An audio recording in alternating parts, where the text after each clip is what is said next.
বিসমিল্লাহির রহমানির রহিম। ঢাকা মহানগর উত্তর স্বেচ্ছাসেবক দলের সাবেক সাধারণ সম্পাদক আজিজুর রহমান মুসাব্বিরকে গুলি করে হত্যার ঘটনায় তীব্র নিন্দা এবং প্রতিবাদ জানাচ্ছি। সরকারের দায়িত্ব দেশের প্রতিটি নাগরিককে নিরাপত্তা দেওয়া, কিন্তু আমরা কি সেই নিরাপত্তা পাচ্ছি? দেশের গোয়েন্দা সংস্থা, দেশের পুলিশ প্রশাসন, দেশের বিভিন্ন বাহিনীর যে গোয়েন্দারা, তারা যদি তৎপর থাকে তাহলে দুষ্কৃতিকারীরা কখনোই কোনো দুষ্কৃতি ঘটাতে সাহস পায় না। কিন্তু আমরা আজ আমাদের নিরাপত্তার কথা চিন্তা করে আমরা বাইরে যেতে ভয় পাচ্ছি।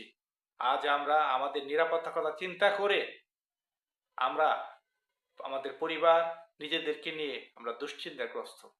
সামনে জাতীয় নির্বাচন, এই নির্বাচনের আগে যদি এই ধরনের হত্যাকাণ্ড, এই ধরনের অস্থিতিশীল অবস্থা থাকে, তাহলে দেশের সাধারণ জনগণ তাদের যে ভোটাধিকার সেটাকে নিশ্চিন্তে মনে তারা দিতে পারবে? আর এই যে হত্যাকাণ্ড, এই হত্যাকাণ্ডের মাধ্যমে যে নেতৃত্বকে শূন্য করে দেওয়া হচ্ছে, এতে কি সমাজ ব্যবস্থায় নেতৃত্ব শূন্য হবে না?